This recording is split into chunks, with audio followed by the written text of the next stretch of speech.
Assalamualaikum warahmatullahi wabarakatuh. Selamat pagi dan jumpa kembali di channel kami, Danis Putra Arsitek.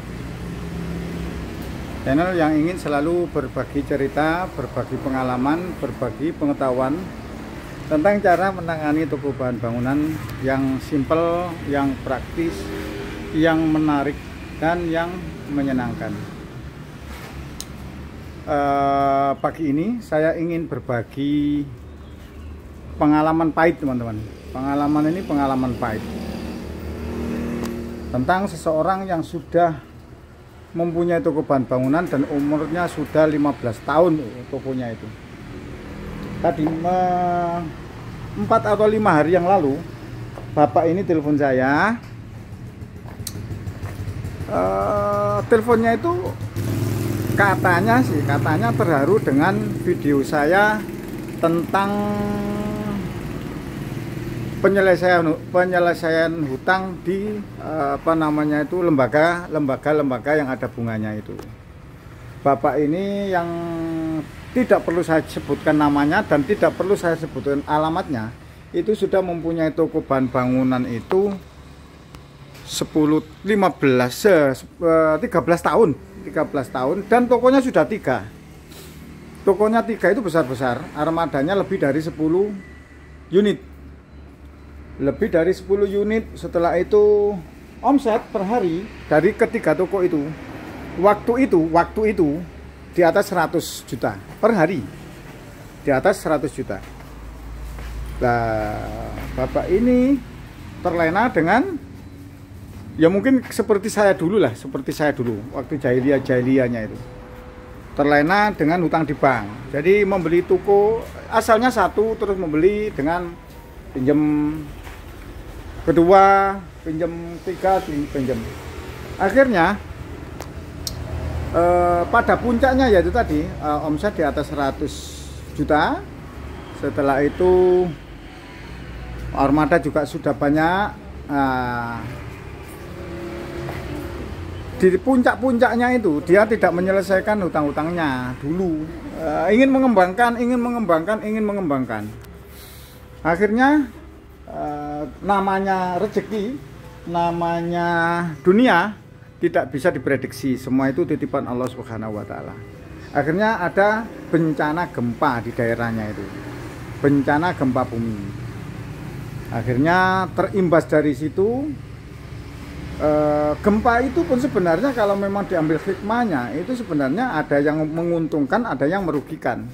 Sebenarnya bagi toko bahan bangunan itu yang tetangga-tetangga yang tidak ikut gempa itu malah sebenarnya rezeki bagi pemilik toko. Karena apa? Pasti order makin meningkat, banyak orang membangun rumah. Tapi ya bagi yang kena ya itu tadi, karena tidak ada asuransi, tidak ada ya tidak ada prediksi, terus tanggungan sudah terlanjur banyak. Akhirnya awal mulanya kena gempa itu. Akhirnya salah satu tokonya hancur ya, terus toko yang kedua dan ketiga tidak bisa menopang angsurannya itu. Akhirnya lambat laun toko yang kedua juga seperti itu, mulai agak menurun. Ditambah lagi 2019 kena COVID. Itu sebenarnya teman-teman, kalau menurut saya itu sebenarnya hanya alasan atau hanya hanya sebab saja. Kenapa sih usaha itu kok seperti itu? Hanya sebab untuk Allah itu mengingatkan kita sebenarnya. Allah itu mengingatkan kita supaya kita lebih ingat lagi, mungkin supaya kita waktu itu terlena. Akhirnya sudah angsuran mulai muncul semua, jatuh tempo supplier mulai muncul semua. Terus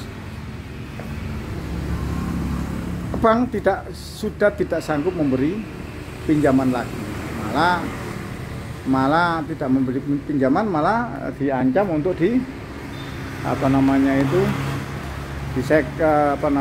dilelang.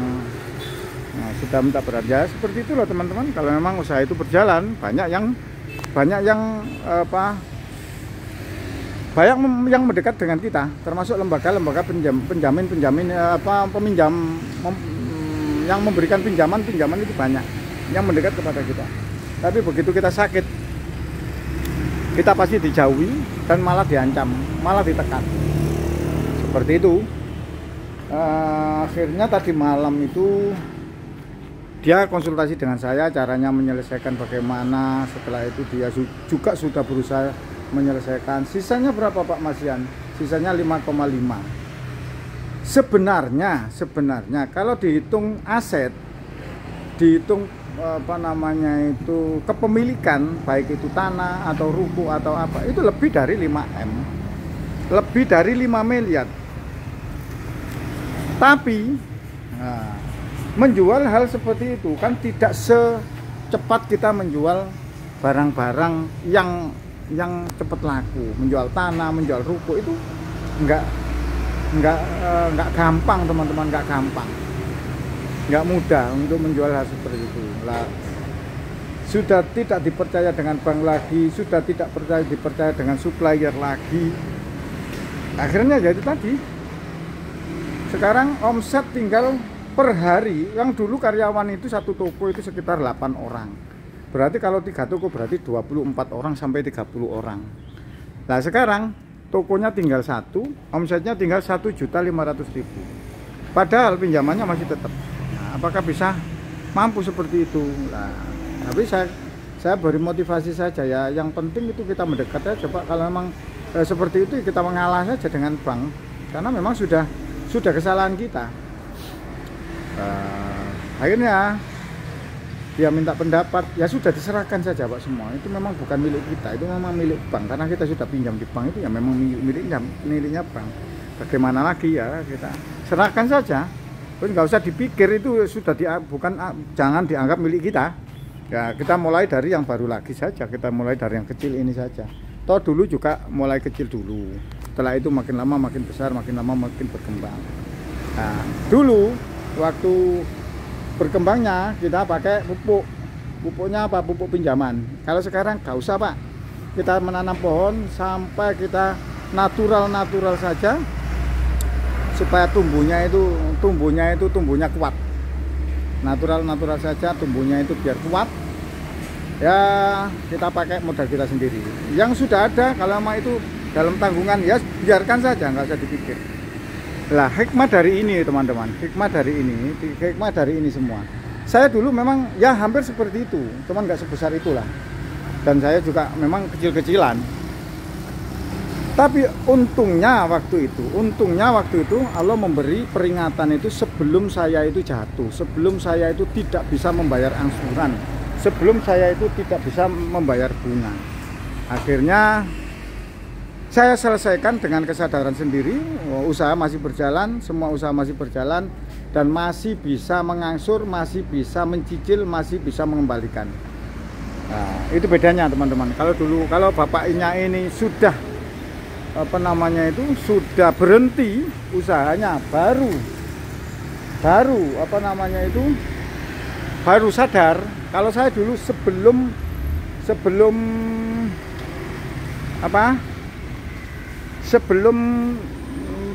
bangkrut lah, saya mengatakan sebelum bangkrut itu Allah mengingatkan saya, dan waktu itu cepat-cepat sadar, cepat-cepat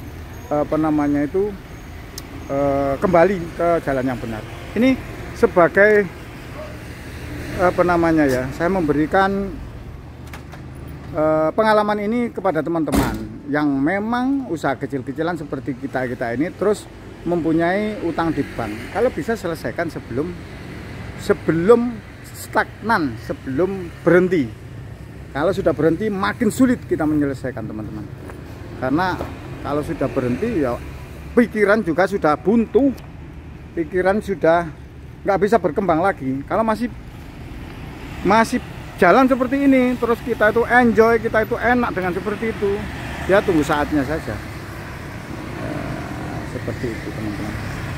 Dan motivasi dan cerita ini tidak saya mengatakan tidak harus diikuti juga. Saya hanya mengingatkan saja. Tidak harus diikuti. Kalau memang dirasa nyaman ya diikuti. Kalau nggak dirasa, oh nggak apa-apa kok, saya seperti nyaman-nyaman saja. Ya nggak usah diikuti. Demikian teman-teman, semoga video ini bermanfaat. Ini sambil menata barang masuk ke kontainer, mau dikirim ke Labuan Bajo. Menata toko di Labuan Bajo. Pak tim sekarang masih berada di Bau-Bau, Sulawesi Tenggara. Ini barang ini berangkat ke Labuan Bajo, minggu depan sudah diikuti oleh tim. Demikian teman-teman, semoga bermanfaat, dan saya akhiri, semoga kita semua tetap dalam lindungan Allah Subhanahu wa taala. Yang kedua, semoga kita semua dalam mencari rezeki mendapatkan rezeki yang berkah, rezeki yang melimpah. Yang ketiga, semoga kita semua menjadi orang-orang yang bermanfaat bagi sesama. Karena sebaik-baik manusia adalah manusia yang bermanfaat bagi sesamanya. Saya akhiri, assalamualaikum warahmatullahi wabarakatuh.